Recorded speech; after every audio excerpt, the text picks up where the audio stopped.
Good morning, ladies and gentlemen. We would now like to commence our panel discussion, which is themed Real Estate Market Outlook for 2019. There will be a question and answer session at the end of the discussion, and feel free to ask any questions from the moderator, and he will put it on to any relevant panelists. Let me first invite our moderator, Mr. Nistar Kasim, who is a senior journalist and who is the editor and CEO of Daily FT. Please. Mr. Premalal, chairman of Prime Group.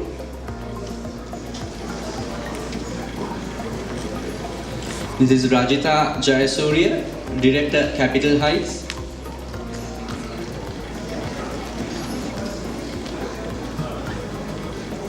Mr. Ravi Abeysuriya, Group Director, Candor Holdings.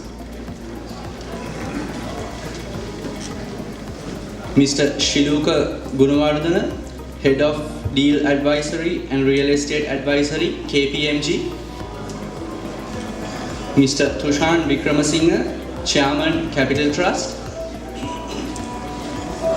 Mr. Ashan Dinithikara, General Manager, Lex Duco.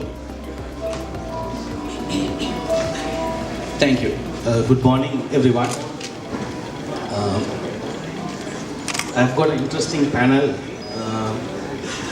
It's a privilege to be a moderator. I think we are discussing the future prospects of the industry. But before we speak about the prospects, I think there are a few challenges faced by the industry as well. Opportunity challenges. So we will try and see whether the panel can answer some of the questions I have. The format is that I'll ask each of the panelists one or two questions, and then I'll pose a common question as well across the panel. And the idea is to make it interactive. So please make use of these experts so that you can clarify or raise some of the questions. I'll start with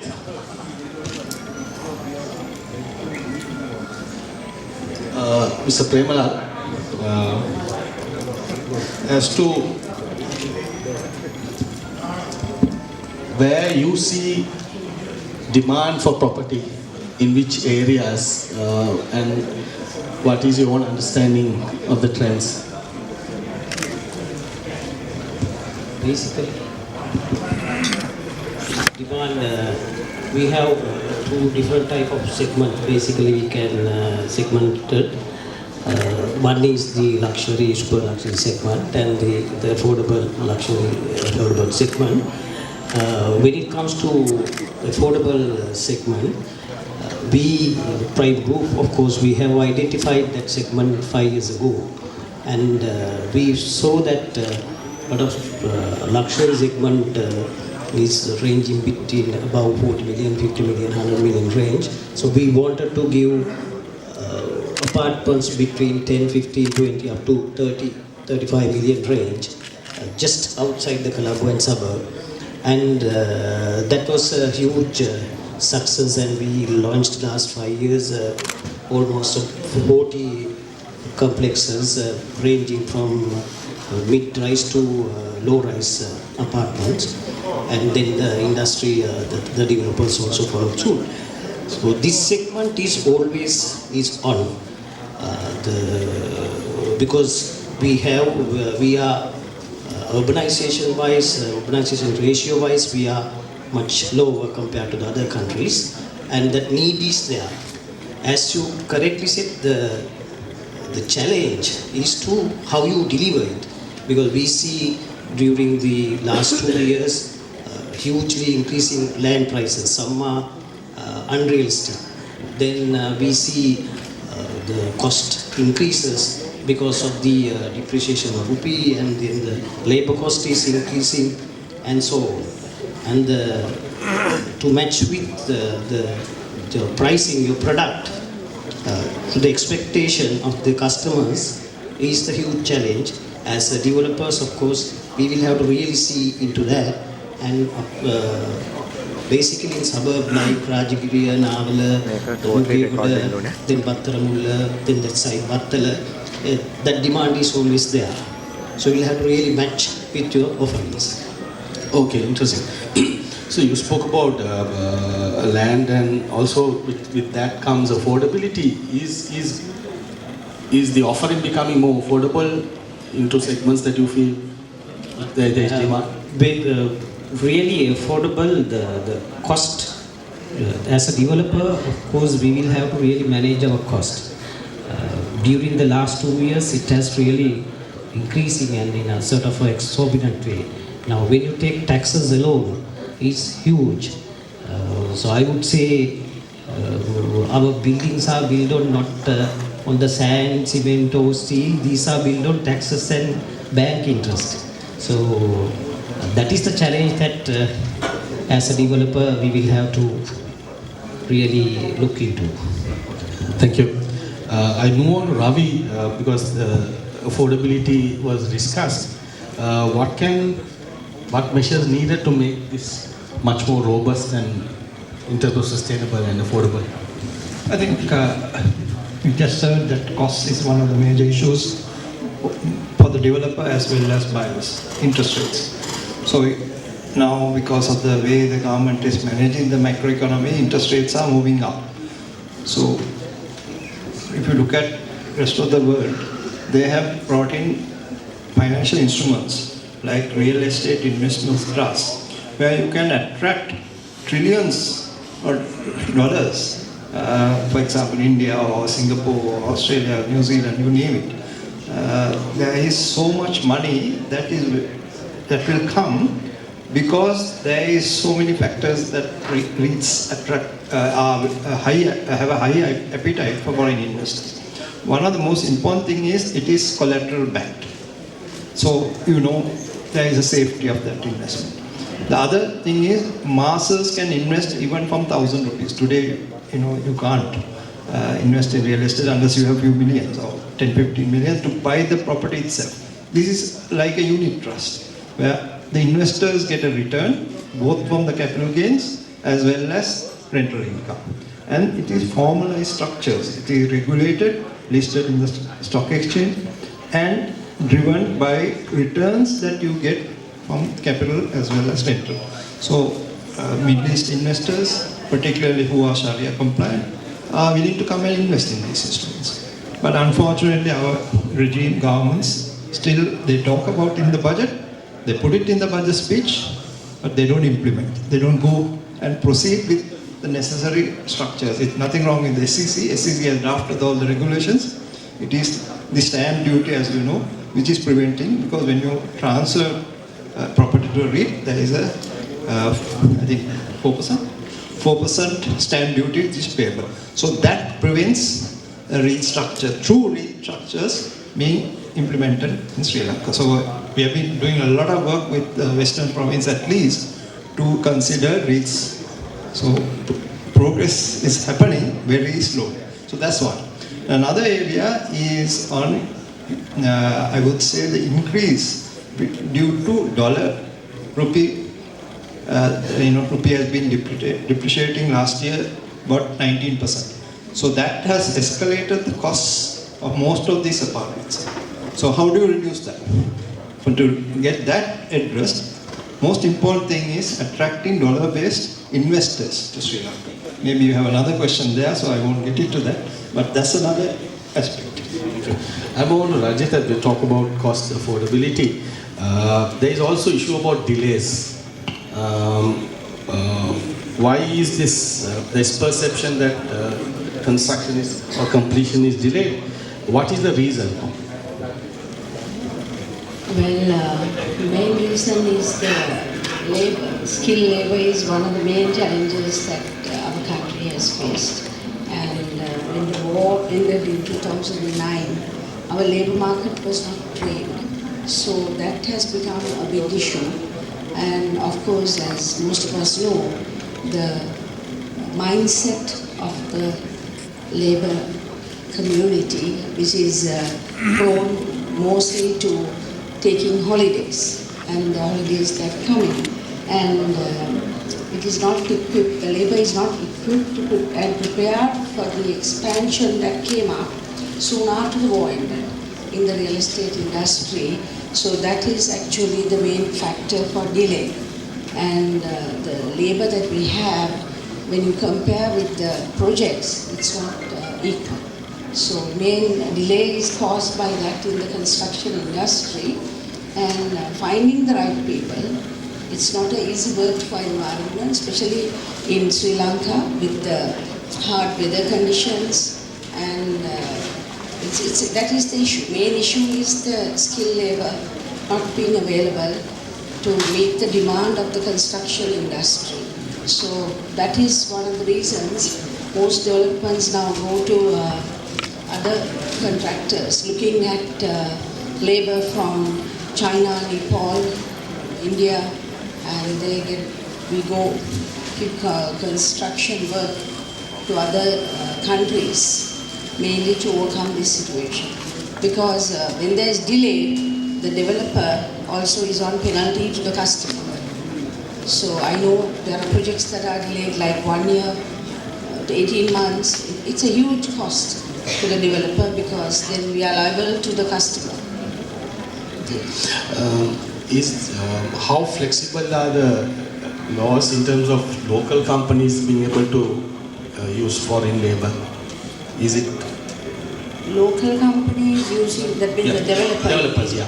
Well, that's not an issue because when you have, if it is mainly a BOI company and you have the BOI facility, now then you are allowed by the BOI to get your visas for the laborers and get the contractor to get down the laborers. That's not an issue at all. So there is a labor shortage, but is that being addressed? I mean, I know long term we have some solutions, but I'm talking about short term. How is it being addressed? Short term, it is not addressed, okay. But as a company, we have addressed it because we are training in the rural areas. We have training centers where we are training the youth who want to get into this industry. They have to be trained as skilled laborers, and this concept of that work first before holidays. That is the biggest issue we have because I have seen the difference because I see a foreign laborer, he is working and yes, he is talking on the mobile phone stuck inside his helmet, but his hands are working. But I also see a laborer a local laborer who's on a mobile phone leaning against a wall and talking. So when you go to a site, you see the difference of the labor. Premalal, how are you addressing this labor issue given your developments? Basically, as she said, the labor issue is the huge issue faced by the company, the industry. And we are having our contractors, they are facing that hugely. And one of the solutions that has given by the government is BOI companies find some ways and means of how to attract labor for the workforce for this industry. We saw recently we are having tri-show drivers of almost 1.1 million is almost 11 to 12% of workforce is driving tri-shows. So that we'll have to get this workforce, at least part of workforce, into a more effective, productive sectors. That's mainly a call for government as well. Otherwise, we will be eternally facing this problem. Thanks. I move on to Ashan. Just want to get back to the potential of the market because we spoke about the problems, but I'm just trying to see how realistic is this prospect for the industry. Has the apartment market affected the housing industry? I mean, we have huge rise in apartments. Well, it's not exactly, because the thing is these are like two different segments, like marketing segments. Basically, like some of the like newer people who are in the early 30s, right? they want to like they don't have time to like just be like be to the sites and like see the construction going on and all these things with like the day-to-day work. So some of them really want to like go for the go and buy a apartment rather building a house, right? So it's a different segment, but in other hand, investors, like those days they are like willing to buy land and like put up a house. But now we have seen they have moved to the apartments rather than building a house. So it's like I cannot say it's like significantly it has affected, but there is an effect. Yeah. Tushan, I'll move on to you. You're also a developer in what spoke about cost. What is your own take on the situation in terms of constraints? You are talking about the status. Can I address something which was not spoken, but very pertinent thing about is there a bubble in this market? People must understand that the majority of our population is in Colombo, and there is 2.4 million people in Colombo, which is 11.3% of the Sri Lanka's population, and Colombo district is only 676 square kilometers, and it is impossible to make individual houses for all the people. Then further,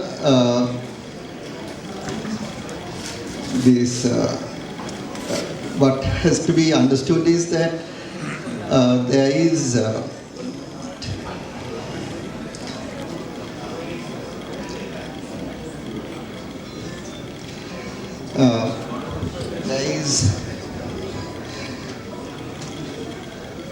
if you take the population growth is about 3.4% per annum, and from 2012 to 2017, 92,000 the population increased.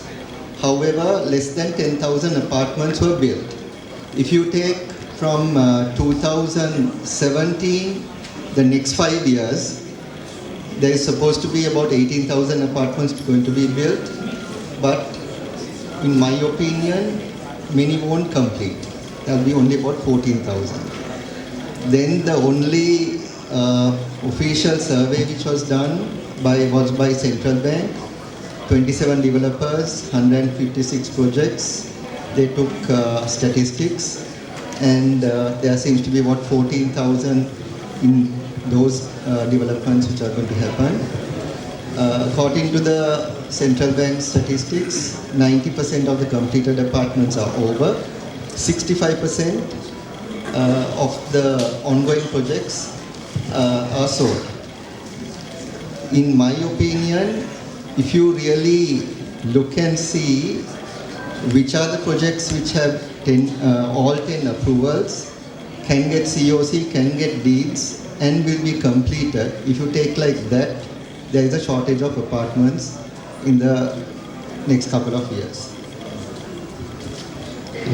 Good. I had that bubble question, so now that you brought it up, I didn't want to spoil the party earlier on, so that's I just kept it to ask. But now that you have raised it, I like the rest of the panel also to address this issue. Is there a bubble in the market?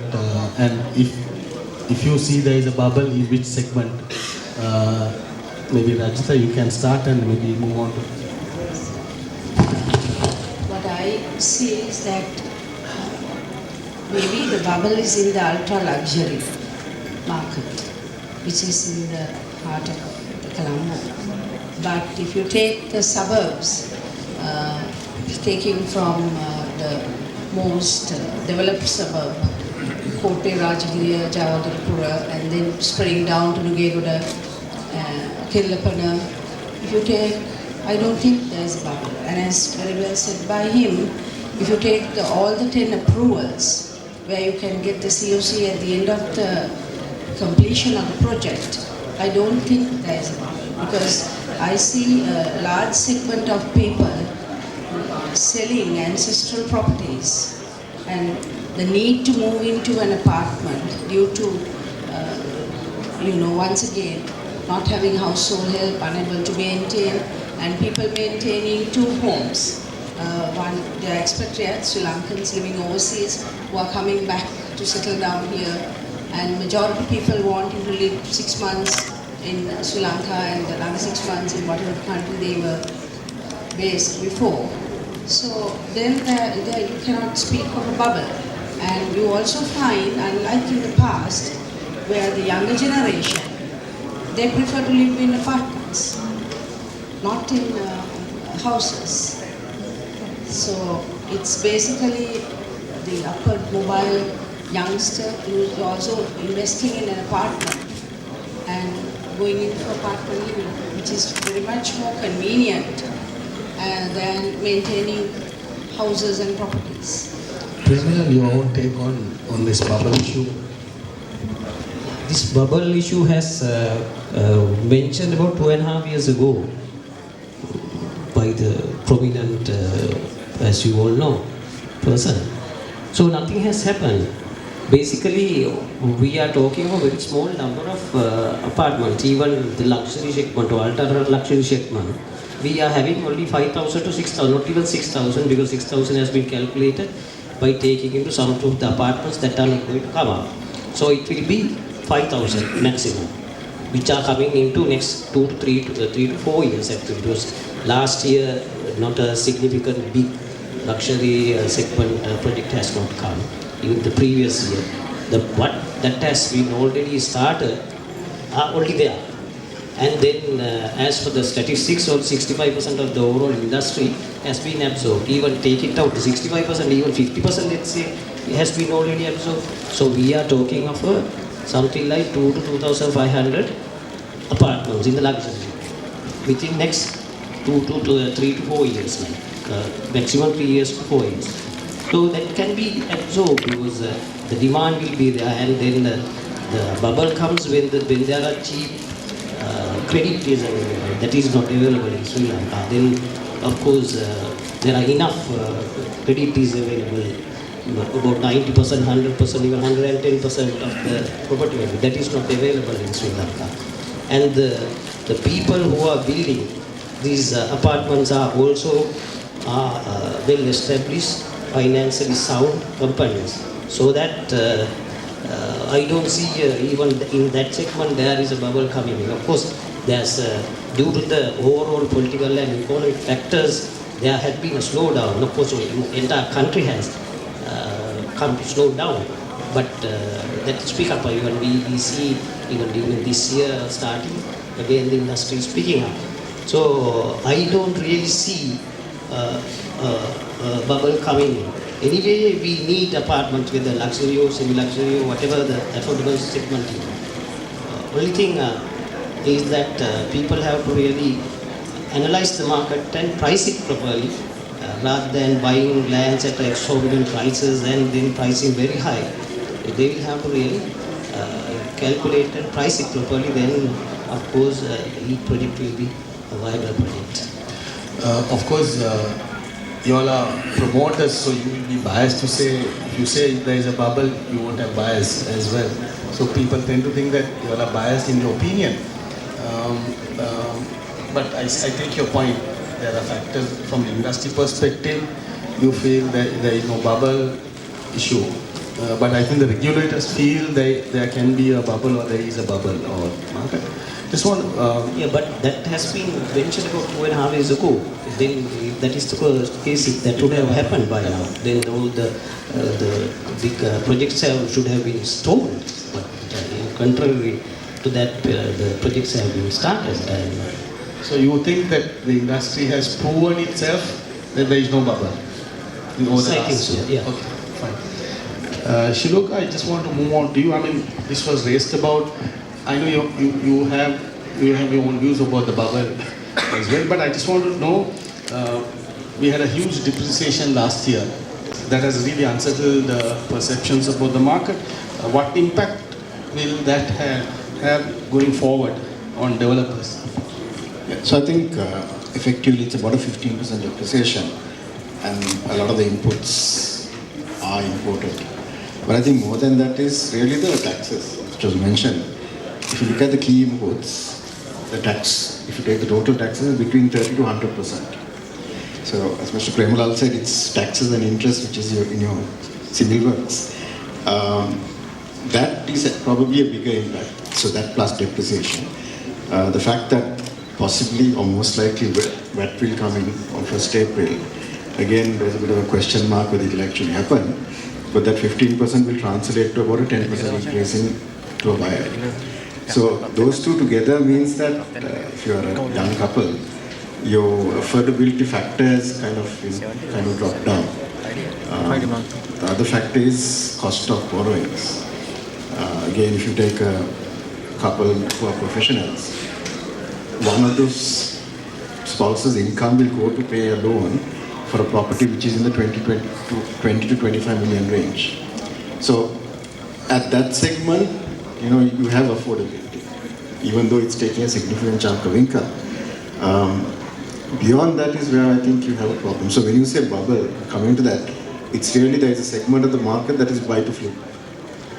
The rest of the market is buy to live. That market is still very strong. Buy to flip market, the exuberance has probably gone down. That's about how can VAT is coming, how can you incentivize people if the VAT, we don't know, but in the event.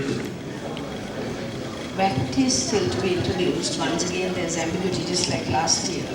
So, one thing is, when it was in 2018, we experienced there was a huge segment that buyers came forward and bought before the 31st of March 2018 and signed up agreements in order to avoid VAT. And of course, the Apartment Owners Association lobbied heavily with the government, requesting them not to do this because it is detrimental to the industry.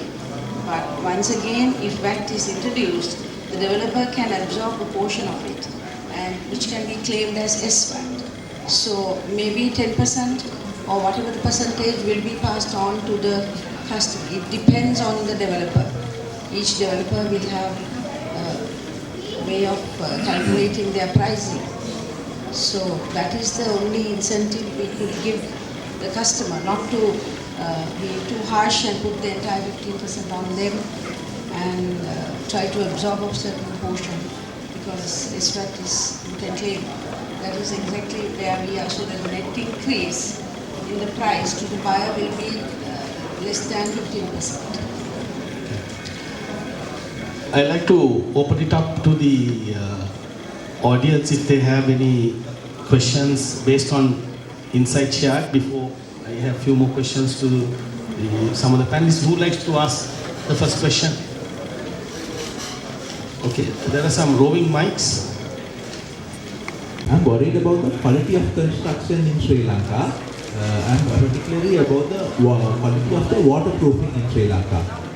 For example, there are so many apartments here, but I mean, if you go to the apartments, cracks are also common, muddy patches are common, fungus growing is also there in some apartments. Certain apartments that have the swimming pool on the rooftop, if you go underneath, directly underneath, there are waterfall-like patches all over the place. Now, is there can you give us, and then even the toilet areas, when there is water, it's very difficult to have proper waterproofing solutions in toilet. Can you give us some assurance that from this year the quality of the construction will improve in Sri Lanka? The waterproofing, of course, we get it done from reputed organizations, and then we get the guarantees for that. That's how we do. I don't know about this. Actually, when it comes to the quality, and specifically his question was waterproofing, so most developers in the current time frame avoid swimming pools in the rooftop because of this situation. But nevertheless, this is where the developer matters. So if you are talking about a reputed developer, I I think they take the responsibility to ensure that waterproofing is done properly from a reputed company.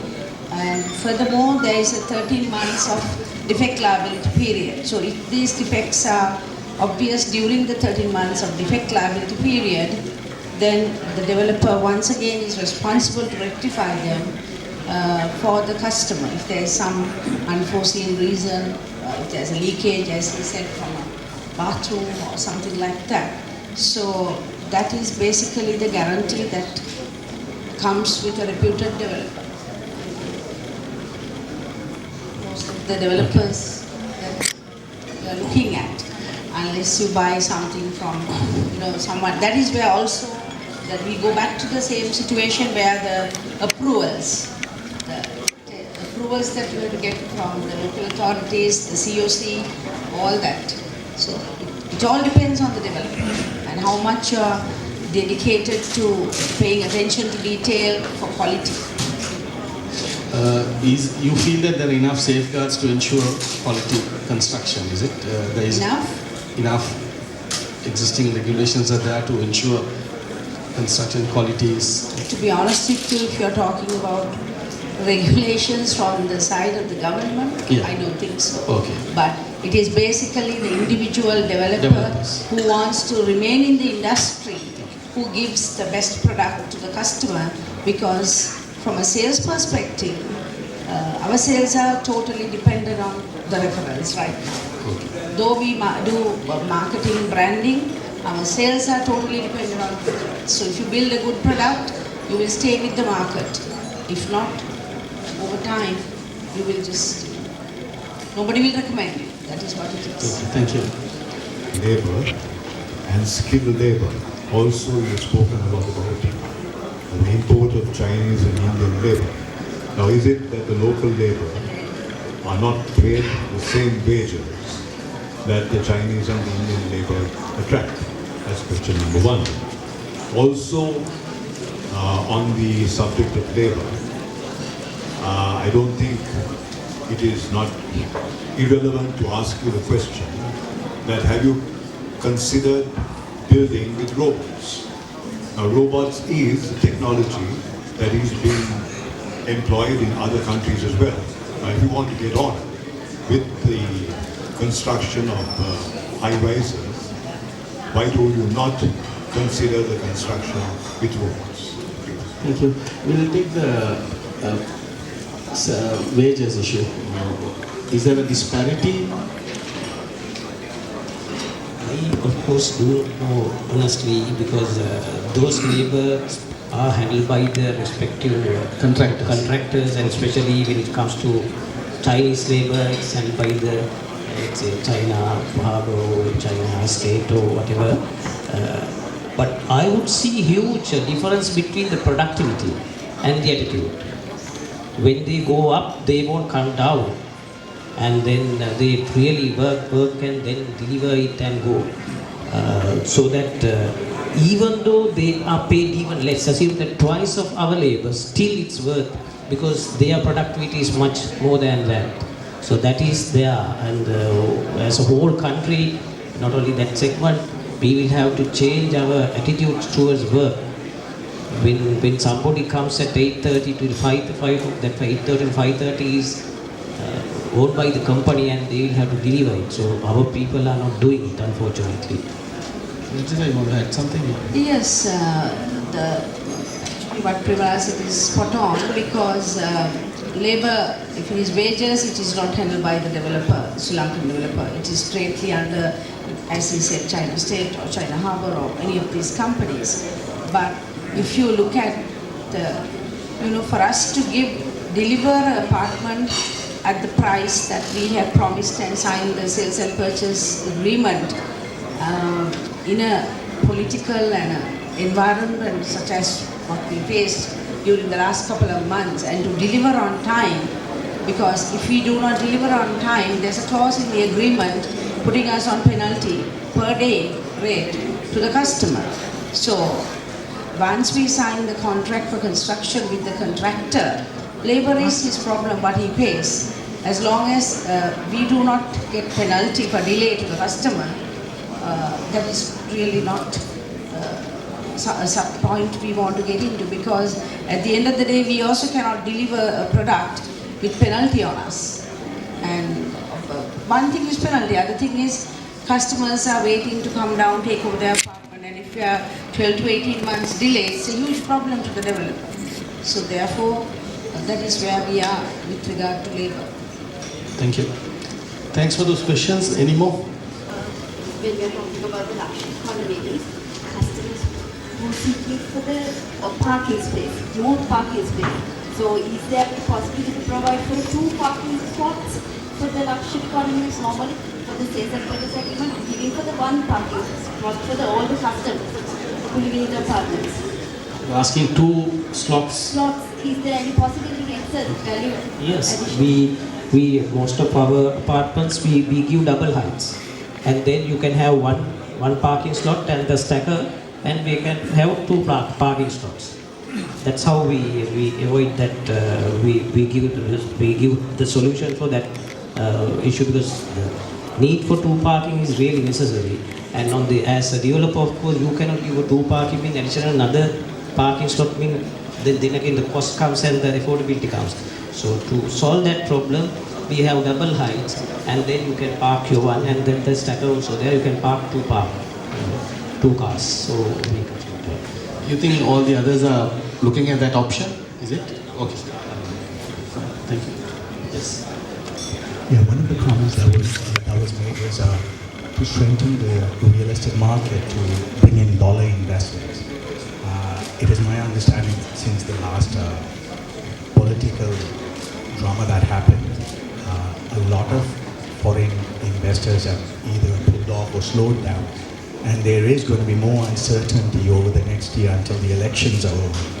So what are your comments on that with regards to the real estate market?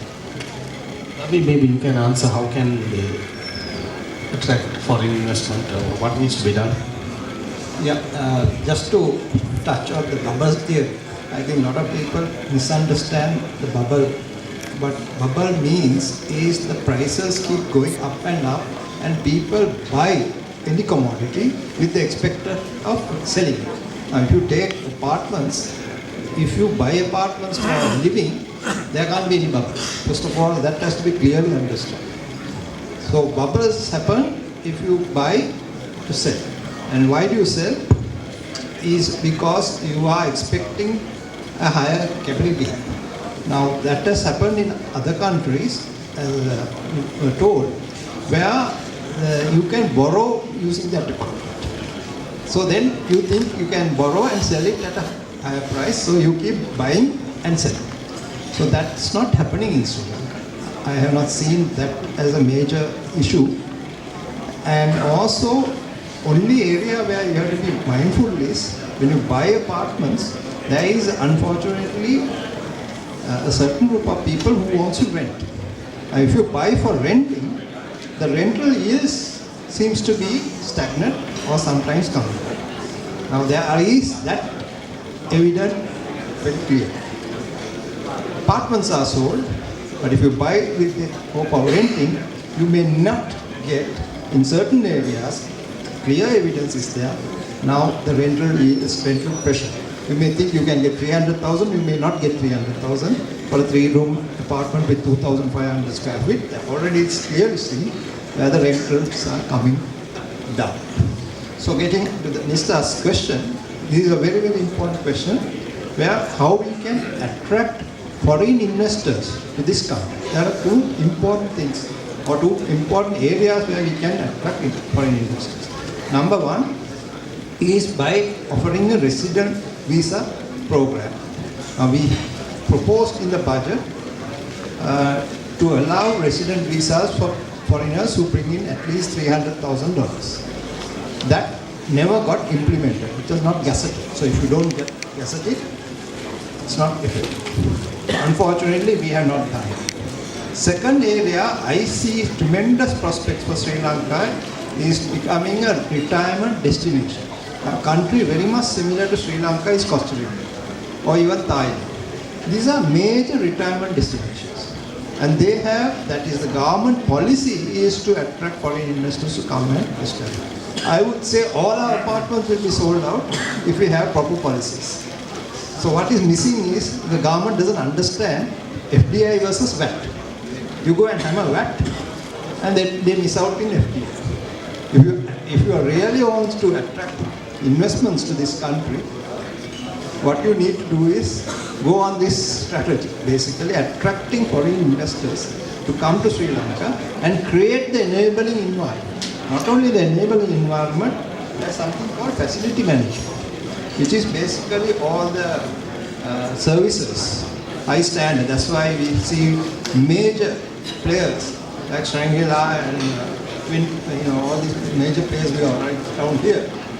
They have very high standards and global level acceptance. So you will find that foreign investors will be comfortably willing to come and establish and have their second home in a country like Sri Lanka. Not to permanently live, but come whenever they want to take a holiday. So that kind of investments can easily be attracted. India has been able to do that also, but unfortunately our policy framework is not right and implementation is extremely slow to get this foreign investor side. Did that answer your question?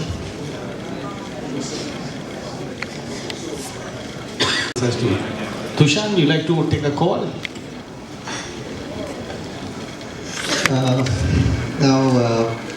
The biggest problem we have in the construction industry is the rupee has depreciated 19% in 2018. Then what people have not realized is, now for example, a Vajira road land which was in 2016 4 million transacted in 2018 for 12 million. So that's a 200% increase in 2 years. Then the iron prices with the market fluctuation and exchange rate gain, that has gone up more than 80%. Then if you take the BOQs between 2016 and 2018, they have gone up 40%. When you take the land prices also put in, the cost goes up 50%. But if you see the price list increase is, I don't think, even 10%. So actually if you buy now, you're buying something below the construction, the actual cost, which people don't realize. So the old stock can get sold below the cost, and it's a very good opportunity for people to buy. And something which nobody, now people are talking of bubble, everyone is talking of bubble. No one is spoken and told, can you buy a land now, spend, take all these costs, because now when I say 19%, the rupee has depreciated. Majority of the items going to an apartment is imported, from iron to bathroom fittings, pantries, doors, windows, everything. So now you can't buy a land, spend 19% more, and build and sell at the present selling prices in the price list. So this is the opposite of a bubble. So I don't see many apartments coming up from now onwards. Good. Any questions? Yes. For the benefit of the public, when it comes to these developments that are currently going on rapidly, say a high-riser coming in a neighborhood, we wouldn't know what kind of basic guidelines the developer should follow, like from piling, which will affect the neighborhood, the sewage, the wastewater, all that. What kind of guidelines they are doing, they are following. Is there a set of guidelines that we could obtain from some kind of a government agency? Yeah, good question actually. It's fairly anything from the industry, but I mean there are a lot of litigation also now against neighborhood projects. Basically the CMA is the authority, that is the Condominium Management Authority. They are the people who are looking into all these factors that you mentioned, if it is a neighborhood and piling and all these things. So they are the main people who look into where you can lobby if there's an issue. And Also, I mean, neighbors and others can always strike a balance between the developer and try to see how well they could assist. But if you're a buyer and you need to know where you stand, the best place is the condominium management authority. They will give you a list of things that a developer should have prior to commencing construction. Basically, you must see whether the 10 approvers ending with the approved building plan and the building permit is there. So if those are there, you can assume that 95% of the regulations are met. Let me add a little bit more. You also have to use your common sense. Sometimes you will find certain suppliers doesn't have proper lift to take a stretcher. So then are you buying it? You need to have a little bit of intelligence to check on those things. Then fire. You have seen in even London, certain protection are not there. So the developer has to make sure there is enough fire escape routes so that when there is a fire in the building, you can get out. And in more advanced setups, there is air being pumped into that fire escape route. So that's why, as you mentioned, you need to decide who you go to. If you go to a fly-by-night operator, he can go bankrupt as well. So that's why in other countries we have escrow accounts. Those are very, very important, so that even if the developer goes bankrupt, your money is safe. Now in Sri Lanka we don't have that concept, but I urge the industry to come up with that escrow. We have escrow accounts. That's great. We So have that's we have escrow. We have escrow account and we give that account number to customers and we show them. We give the account. Ours is open. They check That's it. extremely very value safety net, because the property developer goes bankrupt, your money is also gone with it. So you need to ask from your developer these questions. Actually, my question was more from the perspective of Neighbor, yes. also a buyer. Buyer, that's I get the point. Yeah. Yeah, because you get quite a bit of issues that come up with regard to hiring and then current the houses getting.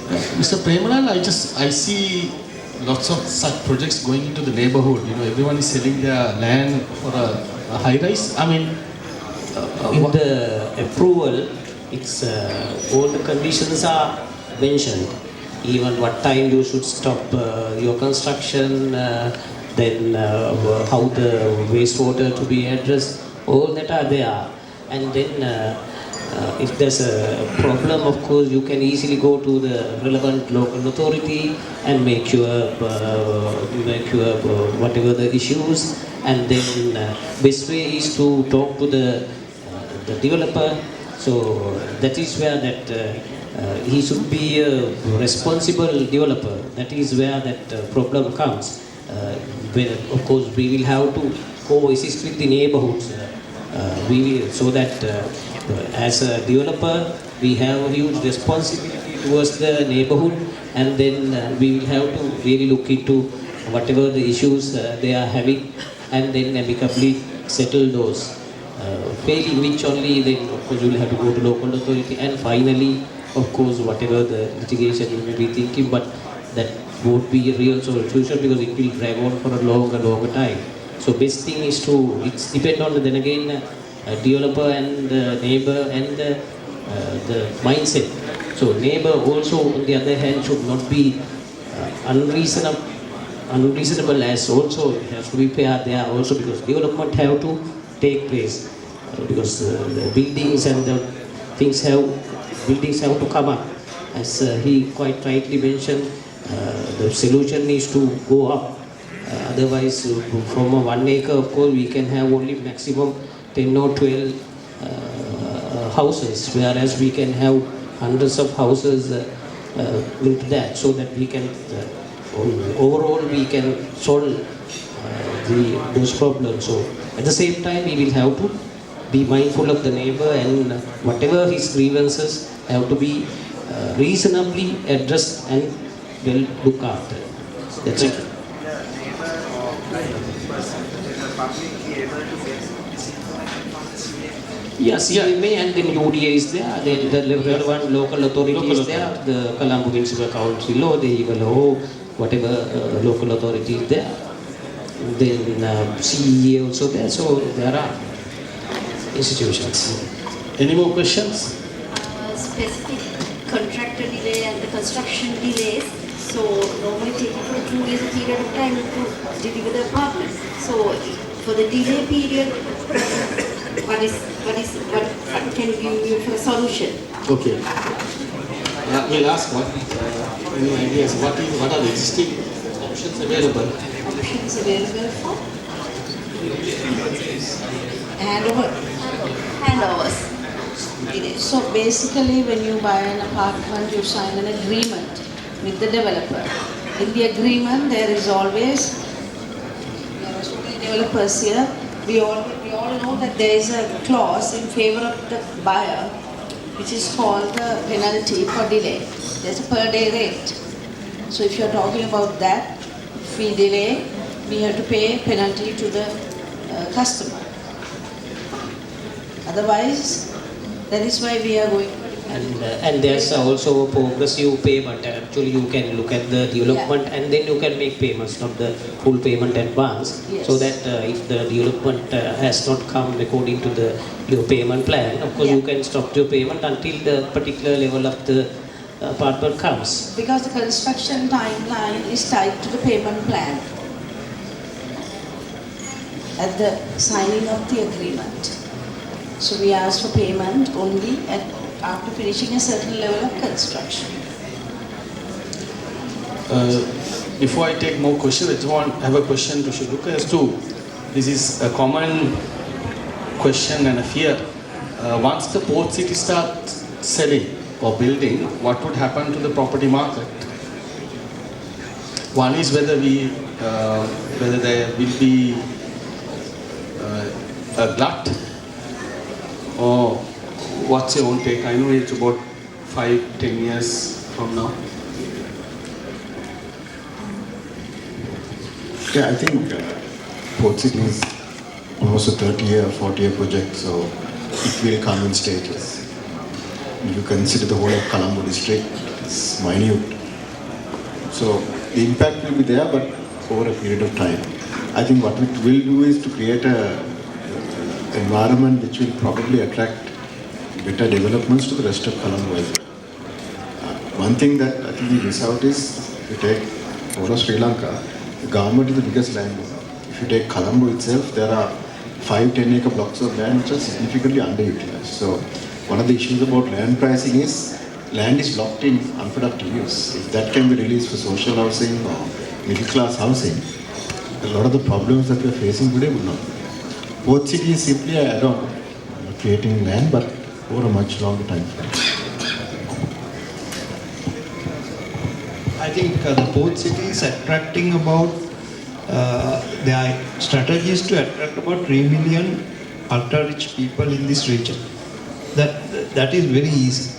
You know, the way they have done the construction, it will be with lot of walkways, lot of waterways, and hardly any vehicles, so that you will find people who are able to walk from one corner to the other corner, kind of undercover.